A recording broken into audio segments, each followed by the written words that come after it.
Les jeunes agriculteurs, c'est jusqu'à 35 ans. Donc, et puis, c'est très cyclique en fonction des personnages qui s'engagent ou pas. Je me suis aussi rendu compte qu'il y a des espèces de résistances et des conservatismes à chaque échelon d'ailleurs.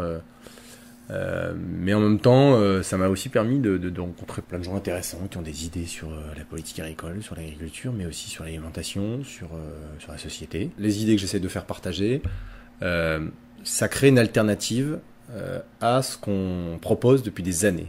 Et comme il n'y a jamais d'alternative, en fait, et comme les gens, on les berce avec un discours et un système, et qu'on leur propose pas d'alternative, on leur dit toujours, mais finalement, non, lui, il représente une minorité ou il représente personne. Je me suis jamais fait jeter de cailloux, et pourtant, je tiens ce discours-là depuis 10 ans que je suis chez les jeunes agriculteurs. Jamais. Alors évidemment, il y a des débats très houleux, il y a des gens qui me supportent pas.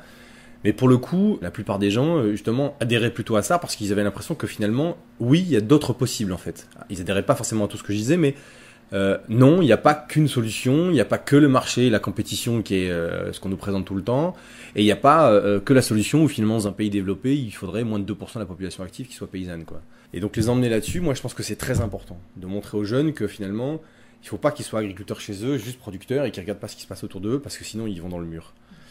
Et de leur proposer autre chose, c'est possible. Je dénonce en fait, c'est que le politique prend pas sa place, le fait qu'on n'ait pas d'approche globale, c'est-à-dire que il y a des interactions telles que l'agriculture en tant que telle, elle doit être traitée de manière globale dans un projet sociétal. Et qu'aujourd'hui, en fait, on a été cloisonné. Les agriculteurs ont participé beaucoup à ça. Hein. Comme on est très corporatiste, on a aimé être cloisonné. On a notre ministère de l'Agriculture, on négocie avec eux. Enfin bref. Et donc, il n'y a pas de cette approche globale qui permet finalement de se dire, mais quels sont les enjeux, quoi. Et ce qui amène des politiques totalement surréalistes. On consomme tous les 26 secondes, on bétonne 1 mètre carré de terre agricole, quoi.